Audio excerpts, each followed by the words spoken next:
ఇగో రైతు బంధు గురించి నిన్న ఈయన చెప్తుండు ఇక పెద్ద మనిషి ఏం చెప్తుండు చూడు ఇక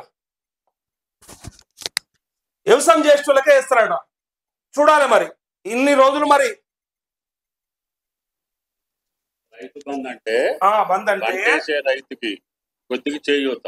అబ్బో నేను ఏదన్నా మిర్చి వ్యవసాయం చేసినా వరి వ్యవసాయం చేసినా ఇగో రైతు బంధు అంటే రైతుకి చేయూతనట మనకు తుమ్మల చెప్తాడు. రైతు బంధు అంటే పంటేసే రైతుకి కొద్దిగా చేయూత. నేను ఏదన్నా మిర్చి వ్యవసాయం చేసినా వరి వ్యవసాయం చేసినా నాకు 40,000 50,000 ఎకరానికి పెట్టుబడి అవుతుంది. 50,000 ఇవ్వలేం కానీ వృతాభక్తిగా ప్రభుత్వం 10,000 రూపాయలు సాయం చేస్తే ఆయనకి చేతిలో ఉన్నా లేకపోయినా మొదలు పెట్టుకొని ముందుకెళ్తారనే ఉద్దేశంతో చేస్తాను. ఇది సోయిందా అసలు ఇలాకేమన్నా రైతు బంధు రైతు భరోసా విషయంలోనేమో మొత్తం చేయలేం కాబట్టి ఉడతా భక్తిగా ఒక 10,000 అన్నా ఆయనకి ఇస్తే సంతోషంగా ఉంటాడు కాబట్టి మేము ఇస్తున్నామని రైతు బంధుకేమో ఇట్లా చెప్తాడు. రుణమాఫీకి మాత్రము మీరు కట్టుండ్రి కట్టినాకనే ఇస్తామని చెప్తాడు అన్నట్టు. మరి దానికి కూడా ఏదో ఉడతా భక్తి లెక్క 2 లక్షలు పంపించకపోతే మరి దీనికేమో ఇట్లా చెప్పినప్పుడు దానికి ఎందుకు అట్లా చెప్తున్నావు? బ్యాంకులకు ఎందుకు కట్టిస్తా ఉన్నావు?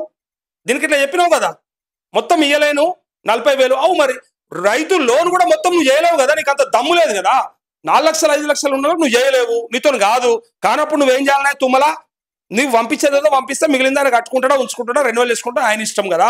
ఆ విషయంలో మాత్రం రైతు సంక్షేమం ఉండాలి. రేపు పొద్దుగల రైతు కుటుంబం ముందర పడది, నేనే నూపుతున్నా రైతులకు నూక్కును రాదు అన్నట్టుగా నువ్వు చెప్తున్నావు. సిగ్గుశరం ఉండాలి ఇట్లా మాట్లాడటానికి. ఇప్పటిదాకా రైతు బంధు గురించేమో ఈ ముచ్చట చెప్తావు మొత్తం ఇయ్యలేం కాబట్టి అని. మరి లోనుకు మాత్రం నువ్వు ఎందుకు ఆ కొర్రీ పెడతా ఉన్నావు అని అడుగుతాను. ఇక్కడ చూడండి వ్యవసాయానికి చేసినటువంటి రైతుకి చేతిలో పెట్టేటటువంటి చేయూత మాత్రమే. అది మీరు ఎట్లా చెప్తే అట్లా చేద్దామని చెప్పి దాన్ని అందుకని కొంచెం పక్కకు పెట్టి అందరు అభిప్రాయాలు తీసుకుంటున్నాం. దీనికి అందరు అభిప్రాయాలు కావాలి. చూడండి రైతన్నలారా ఒకసారి వినండి. తుమ్మల నాగేశ్వరరావు ఎంత క్రిమినల్ బ్రెయిన్ ఆలోచించండి ఒకసారి. ప్రభుత్వం ఏం చేస్తా ఉందో చూడండి. దీనికేమో అందరు అభిప్రాయాలు తీసుకొని ఎట్లా రైతు బంధు ఎంతకేద్దాం, రైతు భరోసాగా మార్చి 2,500 పెంచుదామా, పెంచితే ఎన్ని ఎకరాలకు వేద్దాం, 5కి వేద్దామా, 7కి వేద్దామా, 8కి వేద్దామా అని మన అభిప్రాయాలు తీసుకుంటారట.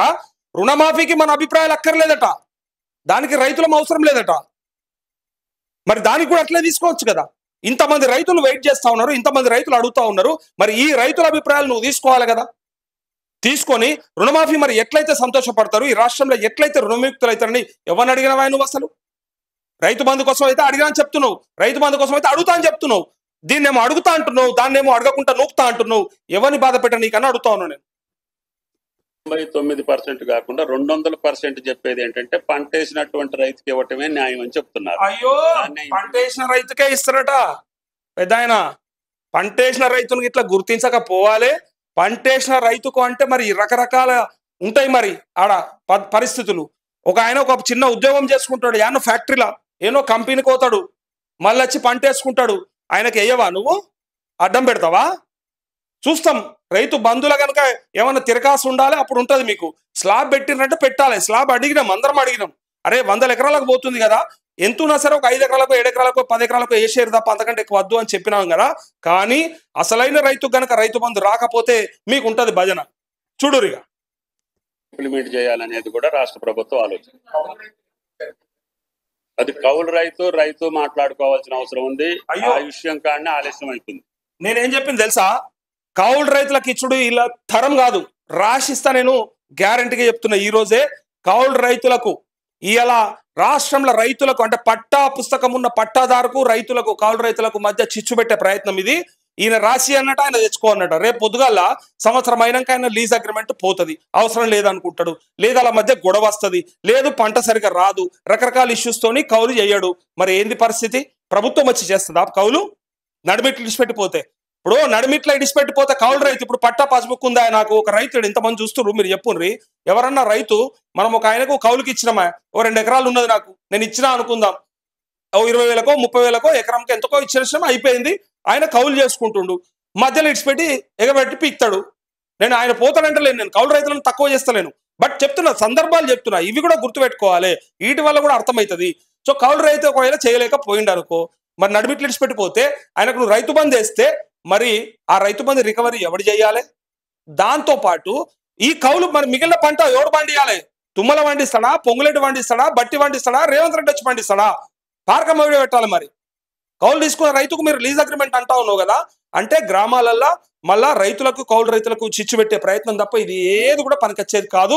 కౌలు రైతులకు పైసలు ఇచ్చుడు అనేది వీళ్ళతో కానే కాదు. చూసుకోరు. ఇక మన దగ్గర చట్టాలు అట్లా లేవని, మన దగ్గర కష్టమవుతుందని ఇచ్చేటట్టు అయితే కేసీఆర్ ఇస్తుండే, ఆ ముసలోడే ఇస్తుండే, ఆయనతోనే అవుతుండే.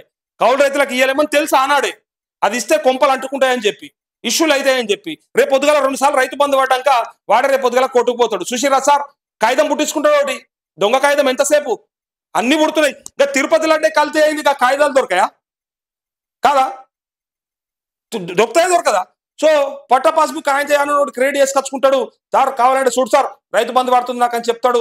కథ అది ఇది పెట్టి 2 పెట్టి కేసు కోర్టులో వేసేస్తే కథ మీకు అది వీడిదన్న చావాలి, వాడన్నా చావాలి. ఇక మొత్తం అందరం కొట్టుకొని సావాలి. వీళ్ళు చేసే పనులు ఇట్లుంటాయి. ఇక చూడు.